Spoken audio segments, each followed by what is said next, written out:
नमस्कार. लेटेस्ट भागामध्ये आपल्याला असं पाहायला मिळणार आहे, सखीने वेदू मार्फत सरकारच्या बेडरूम मध्ये आमलेट पाठवलेलं असतं.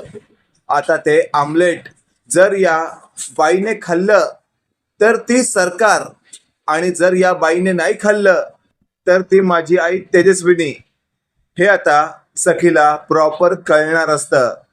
आता वेदू तर आमलेट घेऊन गेलेली आहे, आणि त्याच वेळेला समोर आमलेट पाहून सरकारच्या तोंडाला पाणी सुटलेलं असतं, आणि सरकारला ते आमलेट कधी एकदाच खाते असं झालेलं असतं. आणि लगेचच वेदूच्या हातातून आमलेट आपल्या हातात घेत सरकार म्हणत असते, वा वा वा, काय मस्त आमलेट तयार केलेस तू. तू आमलेट तिकडे तयार करत होतीस आणि त्याचा सुवास दरवळत माझ्यापर्यंत येत होता. मी वाटच बघत होते कधी आमलेट माझ्यापर्यंत येतंय, आणि ते शेवटी आलंच.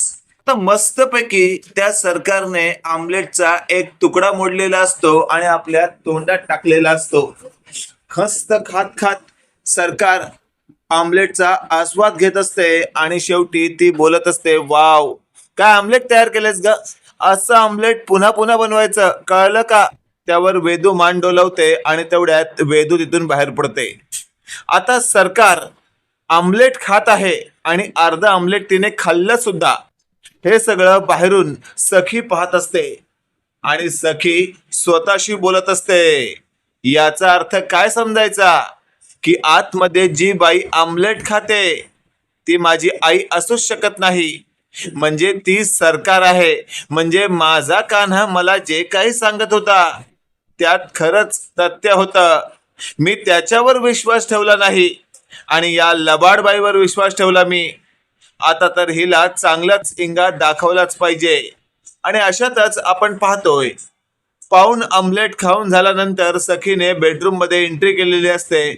समोर सखी आलेलं पाहून लगेचच आता ही जी सरकार असते ती पुन्हा तेजस्विनीच्या स्टाईल मध्ये बोलत असते, सखी, सखी बाळा ये ना. त्यावर लगेचच आता सखी बोलत असते, आई, आई हे काय करतेस तू. त्यावर गोंधळलेली सरकार म्हणत असते, काय, कुठे काय केलं मी. त्यावर सखी म्हणत असते, आई तू आमलेट खातेस. त्यावर सरकार म्हणत असते, अगं आमलेटच खाते ना, मग आमलेट खाण्यासाठीच बनवलेलं आहे ना, मग ते खाल्ले तर काय चूक केलं मी. त्यावर लगेचच आता सरकारला शेवटी सखी म्हणत असते, आई आज गुरुवार आहे आणि तू गुरुवारी आमलेट खातेस. त्यावर सरकार म्हणत असते, अगं वाराशी काय संबंध, आमलेट खाण्यासाठी बनवलंय ना. त्यावर सखी म्हणत असते, आई तुला आठवत नाहीये का, तू प्रत्येक वार पाळतेस. जसं सोमवार, शनिवार, गुरुवार अशा दिवशी तू अजिबातच आमलेट वगैरे काहीच खात नाहीस नॉनव्हेज. मग आज कसं काय खाल्लंस तू. हे वाक्य ऐकल्यावर आता ही जी सरकार असते चांगलीच गोंधळते. तिला कळून चुकतं की आपण काहीतरी मोठी चूक केली आहे. आता मात्र आपण हिच्या चांगल्याच कब्जात अडकतोय की काय असं या सरकारला वाटत असतं. तेवढ्यात सखी म्हणत असते, आत्ता माझ्या लक्षात येत आहे, माझा कान्हा मला जे काही सांगत होतं ते खरं आहे. म्हणजे तू माझी आई तेजस्विनी नाहीस, तर तू मनस्विनी म्हणजे सरकार आहेस. आता हे सगळं ऐकल्यावर लगेचच ही जी सरकार असते ती म्हणत असते, अगं अगे थांब, कोणत्याही निष्कर्षापर्यंत पोहोचू नकोस. थोडी गफलत झाली असेल माझ्याकडून. याचा अर्थ हा नाही की मी सरकार आहे. अगं आजचा वार कोणता म्हणालीस तू, गुरुवार. अरे बापरे, मला वाटलं आज शुक्रवार आहे की काय, म्हणून तर मी आमलेट खाल्लं. त्यावर सखी म्हणत असते, गप्प बस, खोटं बोलू नकोस. तुझी चोरी पकडली गेली आहे, आणि त्यानंतर तू सारवासारव करत असशील ना, तर लक्षात ठेव माझ्यापेक्षा वाईट मीच. आता सखीला नेमकं कसं समजवायचं हा खूप मोठा प्रश्न सरकार समोर उभा ठाकलेला असतो. आणि तेवढ्यात सरकार आपली बाजू सखी समोर मांडण्यासाठी पुढे येत असते. त्यावेळेला सखी म्हणत असते, दूर हो, माझ्या जवळ येऊ नकोस. म्हणजे मला कन्फर्म कळून चुकलंय की तू माझी आई नाहीयेस. त्यावर लगेचच आता सखीने थेट कान्हाला फोन लावलेला असतो, आणि हे सरकारला कळतं. लगेचच आता ही जी सरकार असते ती म्हणत असते, सखी असं काही करू नकोस. या सगळ्या गोष्टींचा तो कान्हा फायदा घेईल. हे वाक्य ऐकल्यावर सखी म्हणत असते, त्याने मला फक्त त्याची ओळख सांगितली नव्हती, पण तो माझ्याशी कधीच चुकीचा वागला नाही. पण तू तू माझी सख्खी मावशी असून सुद्धा माझ्याशी डावपेच खेळतेस माझ्याशी. अगं तुला ती म्हण माहितीये की नाही काय माहिती, माय मरोनी मावशी जगो, माहितीये? बोल लवकर. नाही ना, मला वाटलंच तुला ती माहिती नसणार. आणि माहिती जरी असली तरी तुला त्याचा काहीच फरक पडणार नाही. असं तसं आता सखी सडेतोडपणे या सरकारला सुनावत असते आणि सरकारचा चांगलाच चेहरा पडलेला असतो. तेवढ्यात आपण पाहतोय आता समोर आलेला गौतम म्हणत असतो, सखी अगं काय चाललंय तुमच्या दोघांचं, केवढ्यान बोंबलताय तुम्ही. त्यावर सखी म्हणत असते, काका बरं झालं तू आलास, मला तुला काहीतरी सांगायचंय. हे वाक्य ऐकल्यावर गौतम म्हणत असतो, अगं सांग ना काय सांगायचंय तुला. त्यावर सखी म्हणत असते, काका आपला कान्हा कान्हा जे काही बोलत होता ते अगदी खरं आहे. हे वाक्य ऐकल्यावर गौतम म्हणत असतो, अगं कान्हा कान्हा काय बोलत होता ते तर सांग. त्यावर सखी म्हणत असते, काका काका ही जी बाई आहे ना ही माझी आई नाहीये, तर ही सरकार आहे. हे वाक्य ऐकल्यावर गौतम म्हणत असतो, काय सखी म्हणजे कन्फर्म ही सरकार आहे. त्यावर लगेचच आता सखी म्हणत असते, हो ना काका. आणि तेवढ्यात गौतमचं लक्ष समोर असलेल्या त्या सरकारकडे जातं आणि सरकारने अशा पद्धतीने डोळे वटारलेले असतात जे पाहून गौतम थोडा हादरतो आणि लगेचच त्याला सरकारचं ते रूप आठवतं जे प्रत्येक वेळी या गौतमच्या कुल्फीला मारण्याची धमकी देत असतं. अशातच आपण पाहतोय थेट सखीला आता कबीरचा फोन आलेला असतो आणि सखी तो फोन रिसीव करते. सखी रडू लागते.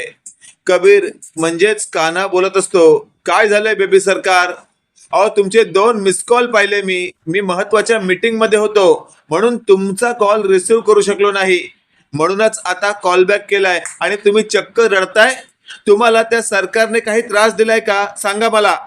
त्यावर सखी म्हणत असते, कान्हा कान्हा मला माफ कर, मी तुझ्यावर अविश्वास दाखवायला नको हवा होता. हे वाक्य ऐकल्यावर आता थेट कान्हा म्हणत असतो, काय झालंय माझ्याशी बोला तुम्ही. त्यावर सखी म्हणत असते, कान्हा तुझा अंदाज तंतोतंत खरा ठरला. घरात जी बाई आहे ती माझी आई नाहीये, ती सरकार आहे. हे वाक्य ऐकल्यावर कान्हा म्हणत असतो, बघा मी जीवाच्या आकांताने बडबड करून सांगत होतो पण तुम्हाला ते पटलं नाही, आता कसं काय पटलं तुम्हाला. त्यावर सखी म्हणत असते, काय ना कान्हा, माझी आई गुरुवारचं कधीच आमलेट खात नाही, ती गुरुवार पाळते. पण या बाईने आमलेट खाल्लं आणि वर तोंड करून सांगते की गुरुवार आहे म्हणून काय झालं. कळलं ना कान्हा, माझी आई नाहीये ही, आता काय करायचं.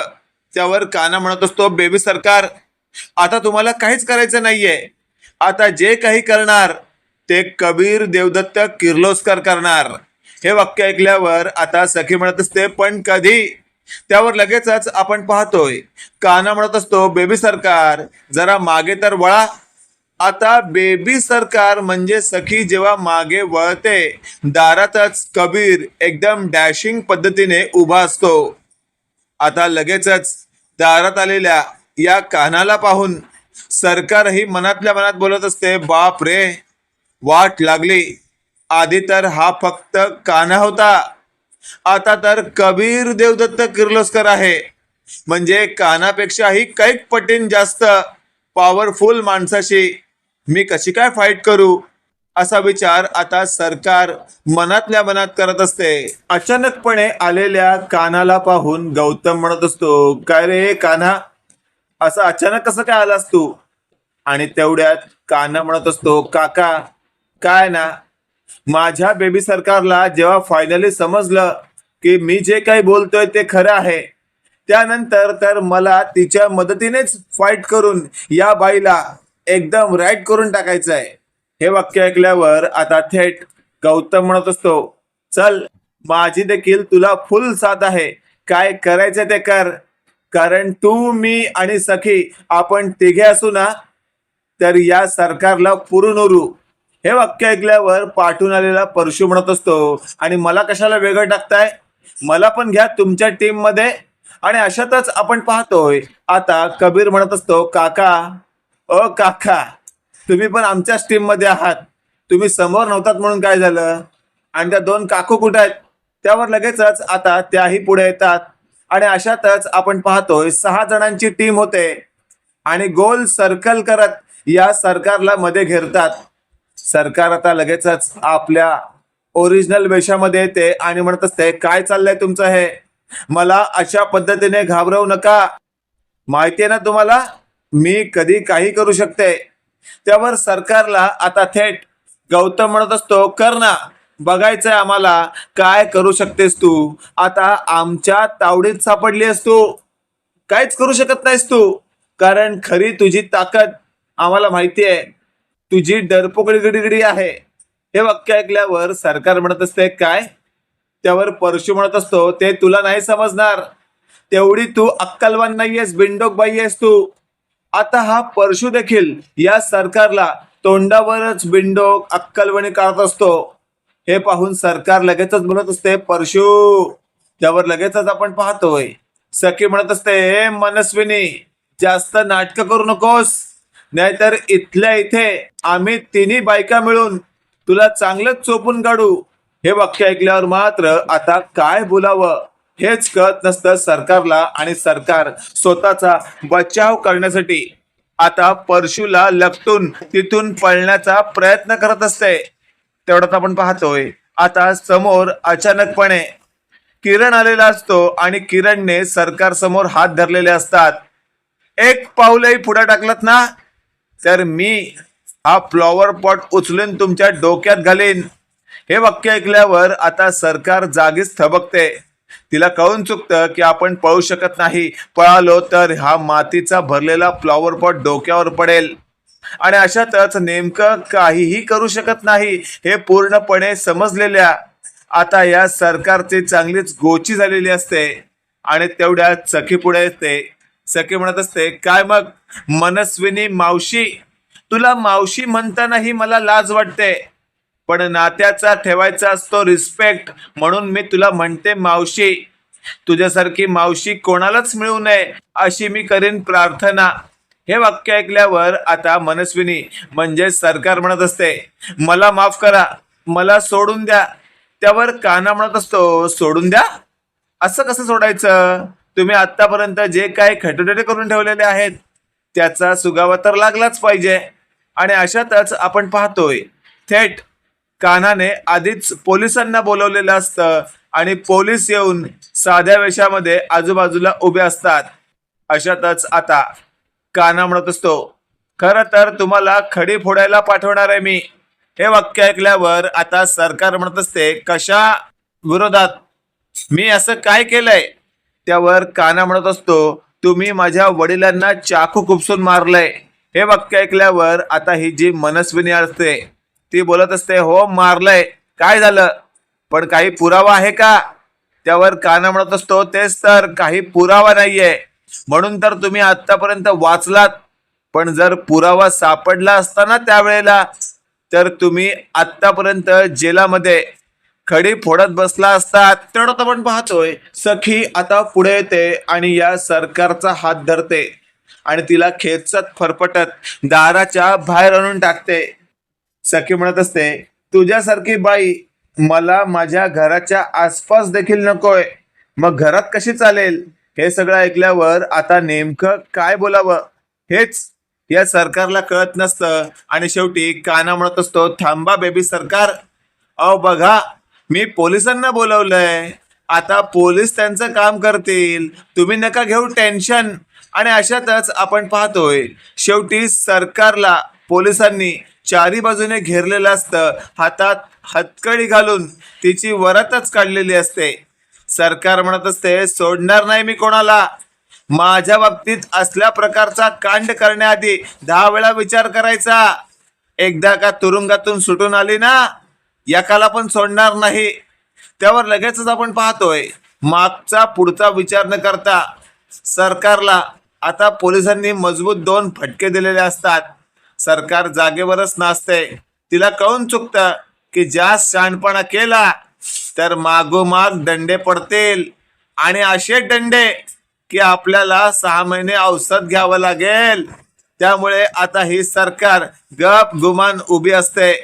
तेवढं आपण पाहतोय आता सरकारला फायनली लेडी कॉन्स्टेबलने गाडीमध्ये कोंबल्यानंतर लेडी कॉन्स्टेबल म्हणत असते, काय गे किती माज आहे तुला, हा किती माज आहे.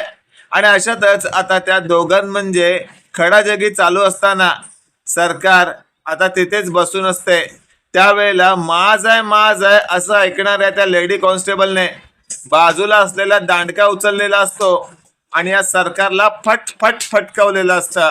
तेवढं आपण पाहतोय कान्हा पुढे आलेला असतो.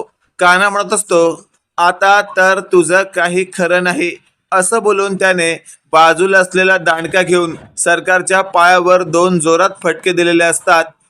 इन्स्पेक्टर म्हणत असतात, थांबा कबीर किर्लोस्कर, अशा प्रकारे कायदा हातात घेऊ नका.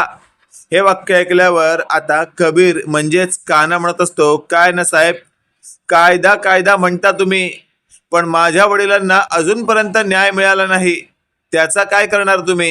हे सगळं ऐकल्यावर आता इन्स्पेक्टर साहेब म्हणत असतात, अहो कबीर साहेब, तुम्ही जरा तरी विचार करा, अहो कायदा सगळ्यांसाठी समान आहे. त्यावर कान्हा म्हणत असतो, नाही.